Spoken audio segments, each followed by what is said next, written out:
Halo, selamat pagi teman-teman. Assalamualaikum warahmatullahi wabarakatuh. Pagi-pagi kita ngevlog lagi guys.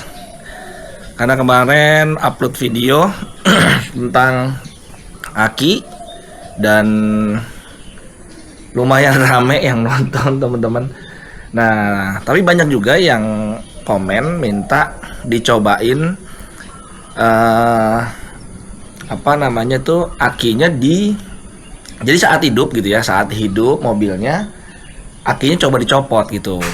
Nah, buat membuktikan apakah kalau seperti kayak mobil-mobil ICA kan, mobil ICA itu kan kalau mobil mobil sudah hidup gitu kan kelistrikan dari alternator gitu kan, dari alternator, dan kalau akinya dilepas harusnya tetap masih jalan gitu kan. Karena banyak juga kan orang-orang bengkel-bengkel aki seperti shock and drive itu kalau ganti aki dalam keadaan mobil sudah nyala gitu ya. Kita cobain aja. Kita lewat pintu sebelah aja ya. Kita lewat pintu sebelah aja. Kita siapin dulu alat-alatnya guys. Kita siapin alat-alatnya. Ini aja ya, iseng-isengan aja. Karena teman-teman banyak yang penasaran. Kita siapin dulu kuncinya. Paling kunci yang buat buka aki aja kan. Setelah itu apalagi ya, kita kayaknya nggak ada sih, itu aja kunci aki aja sama apa ya, kunci mobilnya sih. Tapi lewat pintu sini aja guys. Oke. Mana kuncinya tadi? Ini kunci. Oh ya, sembari kita kasih tahu, kita spill juga perihal berapa sih tegangan baterainya kalau kondisi baterainya yang bagus ya. Ini kan akinya kan lagi kita anggap bagus nih, aki aslinya kan kita anggap bagus. Nah, jadi berapa volt sih kalau lagi bagus gitu ya. Oke, kita siapin dulu deh alat-alatnya ya, multitesternya ya teman-teman ya. Aduh guys, kalau nggak ada ya multitester saya, ternyata kayaknya di mobil ini, di mobil Omoda i5 ya kayaknya ya. Saya cari-cari multitesternya, kayaknya saya taruh di sana kemarin, ditaruh di belakang bagasi, digabungin sama yang buat pompa ban ya teman-teman ya, sama power bank jumper.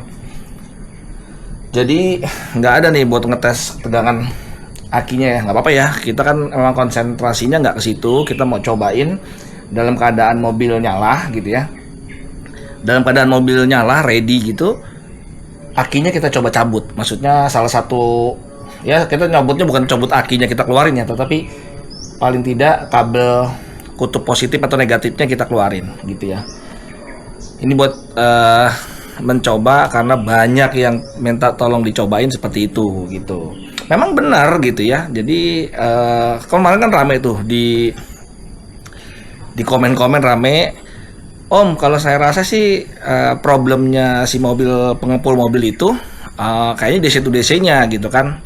Saya sebenarnya juga mau jawab itu gitu kan, tetapi kan jelas klarifikasinya dari si pengepul mobil bilang bahwa masalah itu solve gitu ya, teratasi setelah akinya diganti. Jadi ya saya berdasarkan klarifikasi itu, data itu ya itu yang saya analisa. Jadi analisa saya ya jelas kemarin ya, dengan akinya yang soak gitu ya, yang soak parah, yang bikin sel-selnya putus, resistansinya tinggi, menyebabkan kemungkinan besar tegangan menjadi drop. Nah, teman-teman kan kemarin ingat kan waktu saya coba dengan aki yang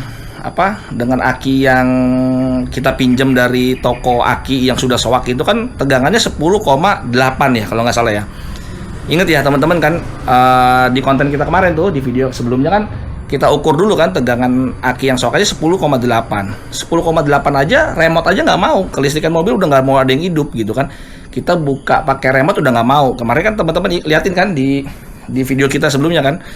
Nah, menandakan bahwa kadar 10,8 itu sudah nggak bisa jalanin kelistrikan ECU kemungkinan, terutama yang saya bilang relay high voltage-nya atau kontaktor high voltage-nya.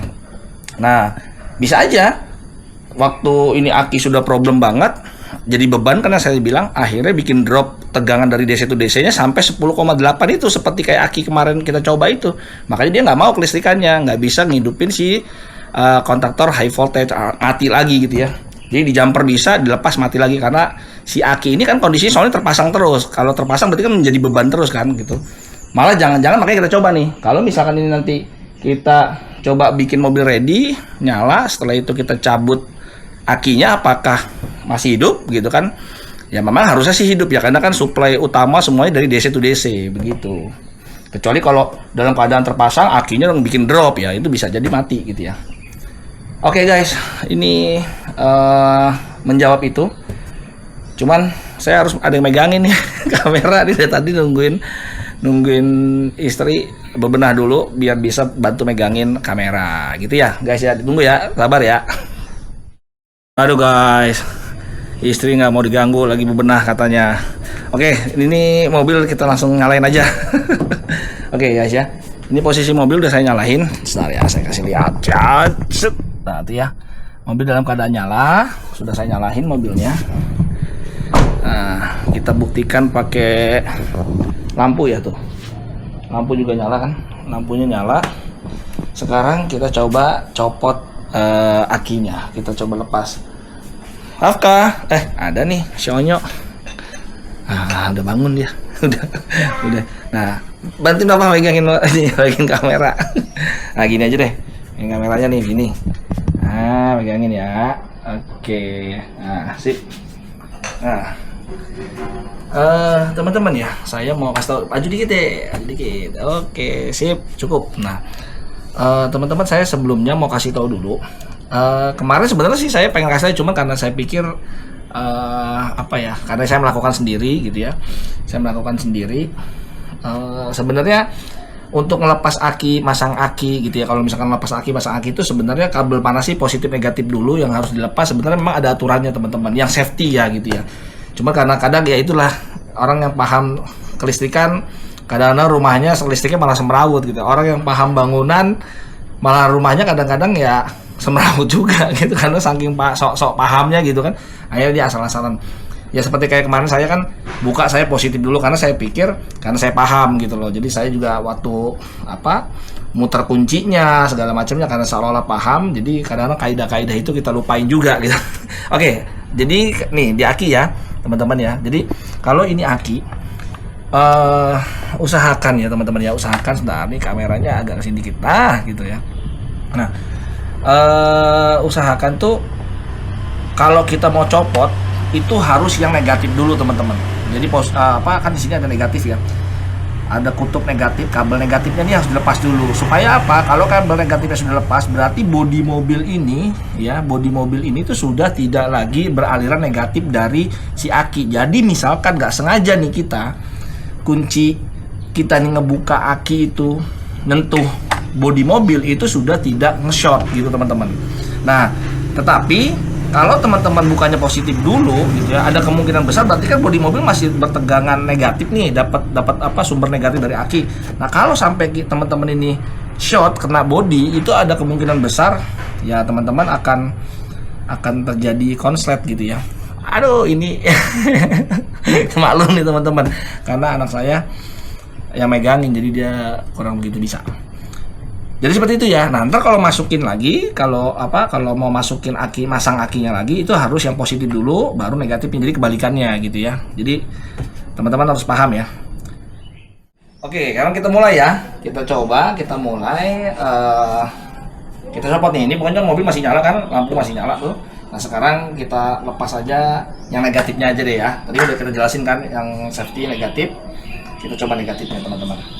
Kita buktiin ya, apakah masih nyala atau enggak nih. Ini dalam keadaan mobil masih nyala ya. Oke, negatifnya kita coba buka, kendorin dulu. Oke, sudah. Kita coba buka nih teman-teman.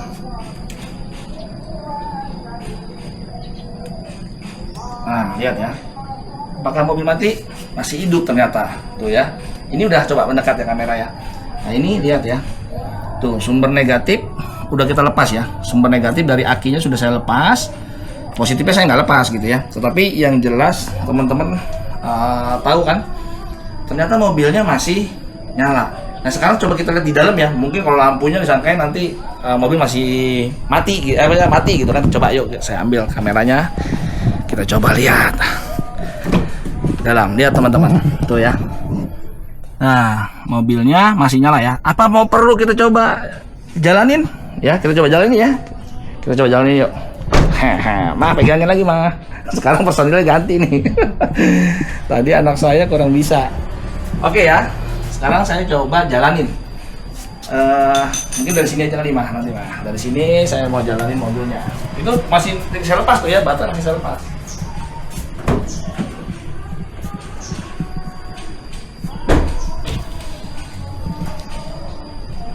Oke. Sekarang saya coba jalanin ya. Saya coba mundur. Tuh, mundur masih mau. Saya mundur ya. Nah, iya, masih mau ya, jalan ya. Maju, maju. Nah, bisa ya. Ini.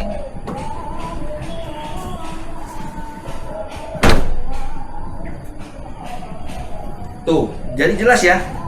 Masih bisa nyala. Padahal ini lagi saya copot, lihat tuh. Padahal akinya lagi nggak terhubung, lagi copot. Berarti ya kesimpulannya aki dilepas pun sebenarnya mobil masih bisa jalan, karena ya tadi sumber listrik dari mobil ini sekarang diambil dari DC to DC-nya gitu ya. Nah tetapi kenapa sih kemarin itu kok dilepas katanya mati gitu kan? Ya tadi yang saya bilang, analisanya terlepas DC to DC-nya, misalkan orang banyak ngomong mungkin rusak tuh DC to DC-nya gitu kan. Ya mungkin aja gitu, tapi kan saya nggak mau berspekulasi tentang itu, apalagi klarifikasinya kan bilangnya kan diganti aki selesai gitu kan. Nah ya saya nggak tahu, makanya saya analisanya dari kalau diganti aki selesai berarti kan DC to DC-nya nggak rusak gitu kan. Nah kalau DC to DC tidak rusak, ada kemungkinan besar yang problem ya karena aki tadi, karena akinya bikin jadi beban parah, mungkin bikin drop tegangan DC to DC jadi 10,8 seperti kayak aki kita coba kemarin ya, makanya dia akhirnya nggak bisa ngidupin kelistrikan semua gitu. Nah saya juga berpikir gini, kalau misalkan dia ganti DC to DC memang rusak gitu ya, terus akhirnya dia ganti modul DC to DC-nya gitu kan. DC to DC di BYD M6 di sini teman-teman. Ini tuh dia modelnya tuh bentuknya seperti ini tuh, lihat. Besar banget kan. Jadi ya saya nggak tahu apakah om pengepul mobil itu ada nggak ini merasa ini ganti baru nih. Kelihatan gitu gantinya baru gitu kan. Karena apa, DC to DC itu dia ada di sini juga. Dia tuh kalau di BYD M6 ya, di BYD M6 itu dia menganut sistem kayak sistem integrasi gitu loh. Jadi semua itu dijadikan satu gitu. Ada sistem integrasi 6-in-1, 8-in-1 gitu ya. Jadi dia semua tuh jadi satu controller di sini gitu. Jadi kalau DC to DC-nya problem, pasti ya pergantiannya agak lumayan lama juga sih, harusnya begitu ya. Harusnya begitu. Oke guys, gitu aja ya, biar nggak panjangan. Ini saya udah buktiin, ternyata dengan kabel dilepas aja bisa gitu ya, seperti kayak mobil ICE. Jadi harusnya nggak ada ribetnya, mobil EV sama mobil ICE sama aja sebenarnya gitu ya. Jadi mau dilepas akinya, di jumper, di apa itu nggak ada masalah gitu ya. Oke, begitu ya teman-teman. Siapa tahu ini bermanfaat buat teman-teman semuanya. Sampai ketemu lagi di vlog kita berikutnya. Assalamualaikum warahmatullahi wabarakatuh. Bye-bye.